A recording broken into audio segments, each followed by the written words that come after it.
Guys, I want to jump on here and do a quick video. Most of you know I've been working on this 22R. It's a 1981 Toyota. All sorts of issues. I bought this thing. It wasn't working when I bought it. It's been monkeyed with. So it's kind of hard to tell when something doesn't work what's not working because I've never had it running. So this thing, I rebuilt it, put it all back together, and it would not run right. And a lot of guys thought maybe it was a timing chain. It's not the timing chain. I got to looking, and in the distributor, they had, once upon a time, put a fastball, let me see here, fireball ignition system. So they updated it to an electronic ignition system, but it wasn't working, and it was so antiquated, you can't find the parts. And now for these 81 Toyotas, an ignition module costs well over $500 and some. And I know you can get other year Toyota for slightly cheaper. But still in all, I found a thread online, so I can't take credit for this.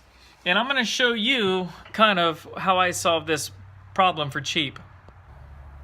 All right. To start with, I bought that little guy,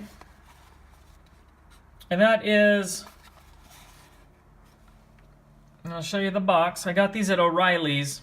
The one online had different part numbers for a different company, but that is an LX301 ignition module, and that's what that is. And I don't know if it picks it up, ooh, I didn't get shocked, but I thought, man, I got the power on. Let's see. So a little G, W, and B, C, or whatever. I can't tell. So I bought that thing. Then I bought that coil. And these are Chevy GM parts. And the coil that I bought, right there, ignition coil 2-5025. Now guys, the beautiful thing about this system here is in total, you're looking at less than 50 bucks. And it's very simple. I took this wire, which when you turn the key on, this came from in at the ignition, 12 volt wire. You can just test it, find your 12 volt wire. And that went right down to that pole there, which I think, I gotta see what that says. That's a B. So it went right to the B. And then the hot lead coming off that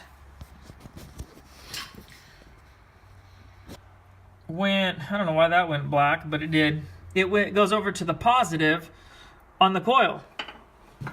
And then the negative on the coil came over, make sure I get this right, and went to the C. Now my battery's about ready to die. Went to the C right there, negative. And I just round that ground wire, that yellow wire, from the screw, and that just goes down and bolts right there to the sheet metal.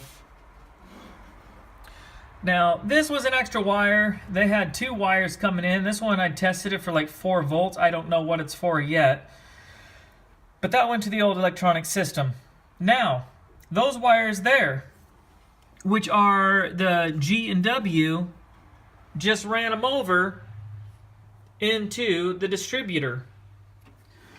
So the nice thing about this, should you have to change it or ever need to change it, you're looking at less than 50 bucks for your ignition system. Every part store has these in stocks. I didn't even have to order these. And so, you know, if you find yourself in this situation, or maybe even you have the original Toyota ignition and it goes bad, you may want to consider just buying yourself some GM products, less than 50 bucks, and she's back up and running.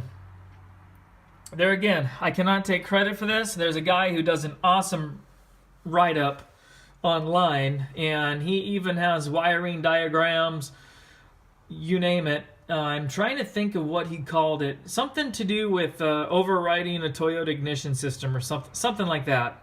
But guys, check it out. Cheapest way I have found to go. Simple, basic. You just have to identify one 12-volt wire that turns on when you turn your key on to charge your ignition system. So that's it for this video. Just short and sweet.